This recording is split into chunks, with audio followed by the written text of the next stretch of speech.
Hi guys. Hey, I just wanted to do a quick video and show you my prep I do. Once a week I do this. Towards the end of the week, the veggies might start to get on their last legs, and then I would use those in a soup or something. But otherwise, they stay fresh all week long by doing it this way. So let me show you what I did. Okay, first of all, I started off with kale. And this was just one big bunch of kale. And I start off with a sink full of salty water, probably a good 4 tablespoons of just regular old table salt. And I soak those bunches of kale in that table salt for about 15 minutes. Then I rinse it all off really, really good. And while I'm soaking these, I also soak the entire head of cauliflower and the entire head of broccoli. And that way, if there are any little bugs or anything in your fresh vegetables, you know, they will work their way out, and the salt will kill them. So you're going to rinse everything really well after you soak them, and then put them aside on like a cloth towel and let them air dry for a good 15 minutes. Then you can take a clean rag, and you're just going to push it down on them and get all the excess moisture out of there that you can. And then I just take the large pieces of kale, strip that center stem off of there. You know, the one thing that if you buy the bagged kale in the store, it drives me crazy because, you know, you get that darn stem in there. They don't remove those, and I just think it's gross. It's woody. It doesn't feel good in my mouth. I don't like it.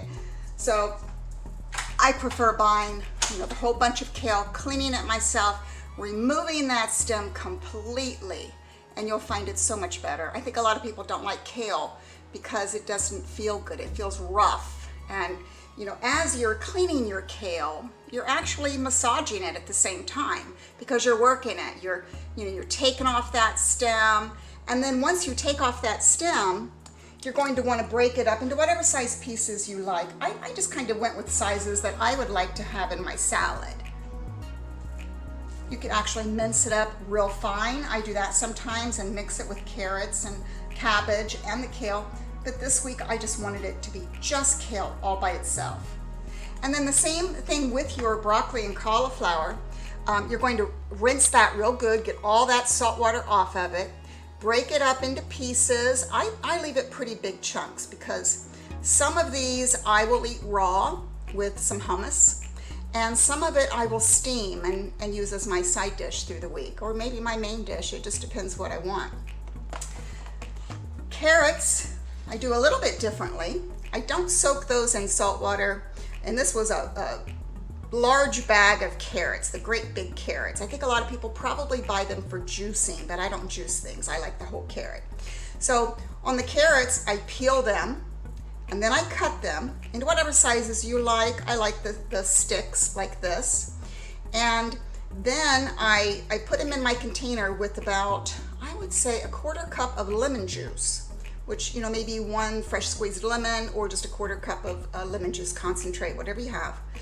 And you just want to swish those around in that lemon juice real well, drain off all that water, and that little bit of citrus in there will keep your carrots nice and fresh all week. And then what I do at this point is I will just take a couple paper towels and put on top of each one and put the lids on them, and, you know, store them all week and just grab out however many I need. I do change out this top paper towel. On the bottom of the containers, I also have lined it with paper towels. But that one I don't generally change unless I notice it's getting, you know, real wet, of course, then I would, but that one doesn't usually get too bad. And so the nice thing about these containers, and this is just the Rubbermaid take-alongs. You can pick these up anywhere. They are reusable. I just hand wash them, and they last a long time. But they slide real nicely into the refrigerator, and if I put them on my bottom shelf, I can stack 2 on top of each other. So anyhow, that's my helpful hints today. See you guys next time.